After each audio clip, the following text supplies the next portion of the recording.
I'm standing in one of the blocks of a massive, massive lime or lemon orchard that I just discovered this morning. I'm still in New Zealand and I'm officially on my vacation now, and I was kind of flying my drone around earlier this morning by the place that I'm staying.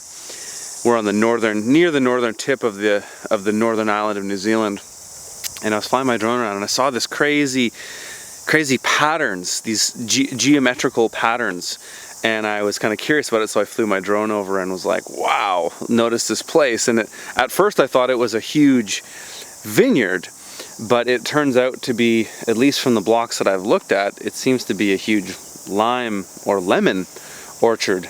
I'm not an expert on those types of fruit, but that's what it is, and this is a crazy spot. I mean, so the neat thing about this farm is these are just massive windbreaks, and it is windy as hell up here. I've never seen more consistent wind and strong wind in my life.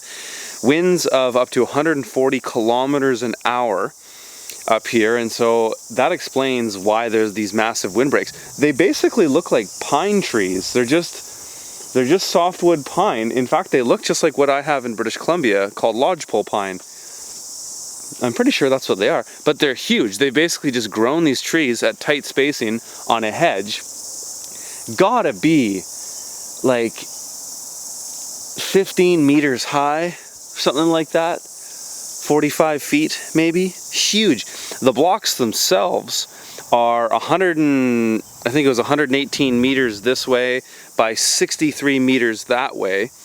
I just counted because I paced it out 1 meter at a time, and there's a lot of them. Like, this is a massive operation. There's nobody around, so it's kind of suspicious. I'm probably on private property. Well, I know I am, and I don't want to get in trouble, so I'm not going to stick around.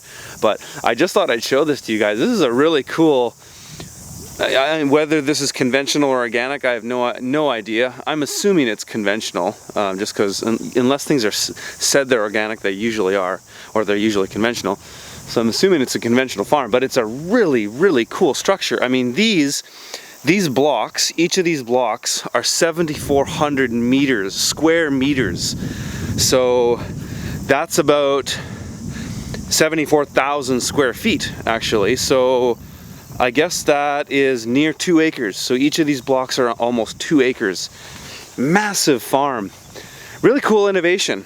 I mean, I spent a lot of my time visiting small farms and, you know, small market gardeners or small animal husbandry operations, and I don't often see farms like this. And I'm sure this is nothing new. It's new to me. And so I thought I would share it with you guys because I think it's really neat. I'm gonna fly the drone over again and take one more look before I get out of here. So we deducted that these are actually mandarin oranges. They're just not ripe yet. At least we're pretty certain they're mandarin oranges. Either way, that's not the point of the video. The point of the video is to show an interesting way of using a windbreak or a hedge. And this could certainly be scaled down in this idea. You know, you could scale this down into quarter-acre blocks. Maybe even do the same height. The height's really amazing. I mean, one thing it does is it gives you partial shade at the beginning of the end of your day, or even, you know, depending on how long the shadows are on your southern or northern side, wherever your sun is coming from, that's of course going to limit your shade. But this is a neat idea. It was cool to see it on this large of a scale and think that it could potentially be scaled down. You know, there's a variety of different things you could grow to grow a hedge like this. I certainly wouldn't want to grow any kind of bamboo because that would grow too fast. The softwood idea in this context seems to work really well because the softwood tree like this doesn't continue to seed itself, and you have that sprouting up, or it doesn't grow rhizomously where it continues to grow and come out under the ground like some berries or sometimes the hedges would do. So this is a really interesting and effective use of a softwood to make a windbreak. I hope you guys have found that helpful. Talk to you later.